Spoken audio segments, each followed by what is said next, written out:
the Leader of the Opposition.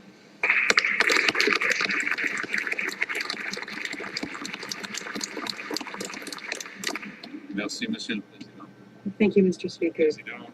Mr. Speaker, first of all, I would like to thank the Prime Minister for having come to the House of Commons today to make this important announcement. In a democracy like ours, it should go without saying, because the Prime Minister will be determining the fate of many young men and women, courageous young men and women who will serve their country and risk their lives. No more sacred trust for a Prime Minister than sending young Canadian women and men to fight and risk making the ultimate sacrifice in a foreign war. The Prime Minister is asking for the support of this Parliament. He's asking for Canadians' support, but the Prime Minister has refused to answer their questions. Let me quote the Prime Minister.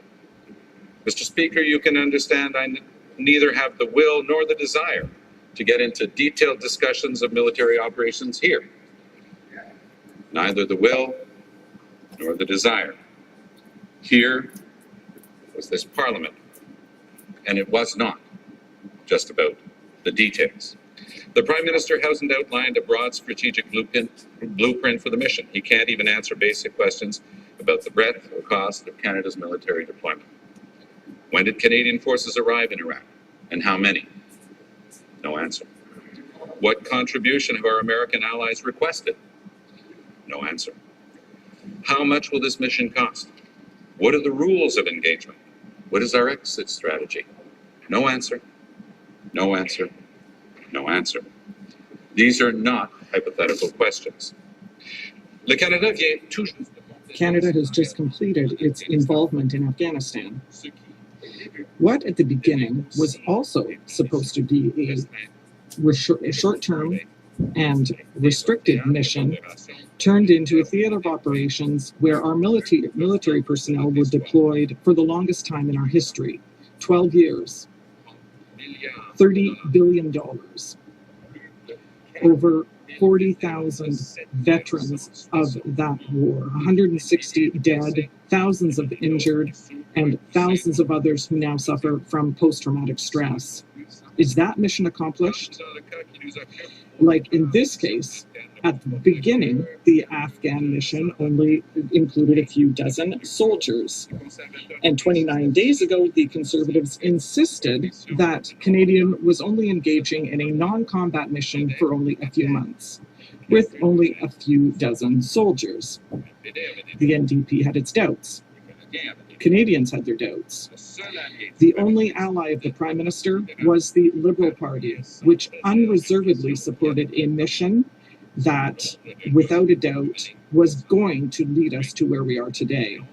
The Prime Minister's plan to begin a 30-day mission in Iraq was the Liberal Party, even though there wasn't a shadow of a doubt that that would lead us exactly where we are today.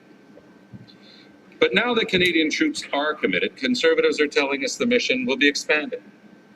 Airstrikes, refueling capabilities, aerial surveillance, and now the Prime Minister is specifically opening the door to bombing in Syria.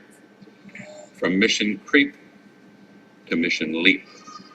The United States has been in this conflict for over 10 years.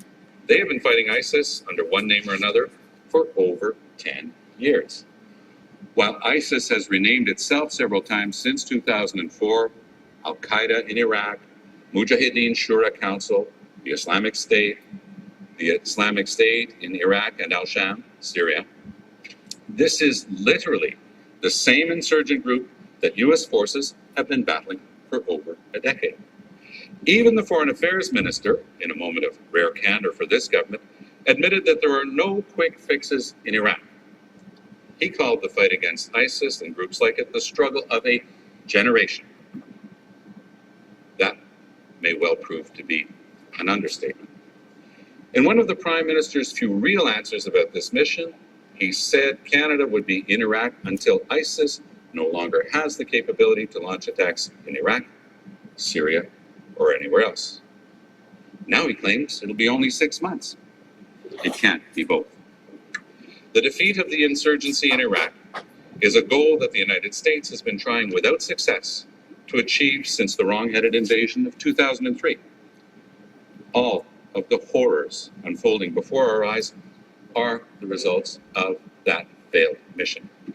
Remember back in 2003, it was this Prime Minister, at the time leader of the opposition, who went to the Americans to berate the Canadian government for not getting involved in what he considered a just and noble cause.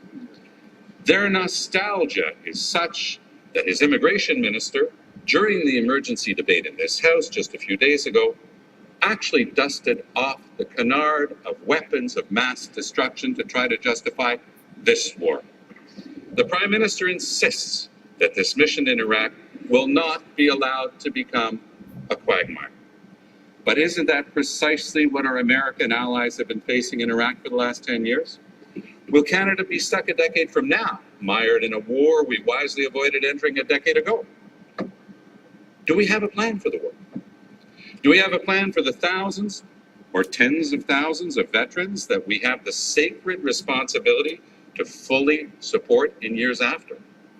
Nous allons espérer que We must hope that the debate that will be held Monday will bring answers, and that unlike the emergency debate, the ministers responsible will be there, and that they will be able to inform Canadians. Democrats who feel these questions haven't been answered.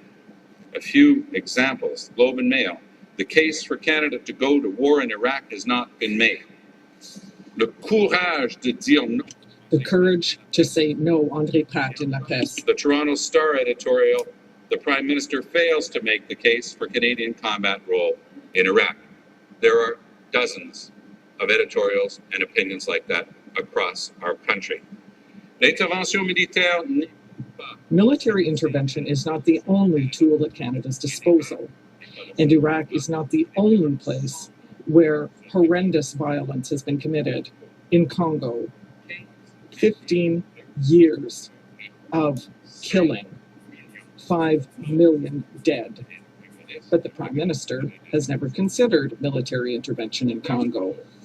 In Darfur, hundreds of thousands of people dead, millions who have fled, but the Prime Minister has never considered a military intervention in Darfur. Why? Why is military action supposedly our only choice in Iraq when it's not even considered elsewhere? Pourquoi le Premier ministre? Why does the Prime Minister think that he can accomplish through military force what has not been able to be accomplished since 2003? ISIS has thrived in Iraq and Syria precisely because those countries lack stable, well-functioning governments capable of maintaining peace and security within their own borders. Canada's first contribution should be to use every diplomatic, humanitarian, and financial resource at our disposal to respond to the overwhelming human tragedy unfolding on the ground and strengthen political institutions in both those countries.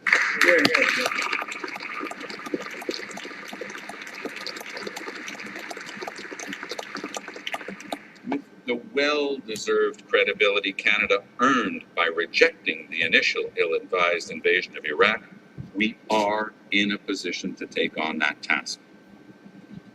The tragedy in Iraq and Syria will not end with another Western-led invasion in that region.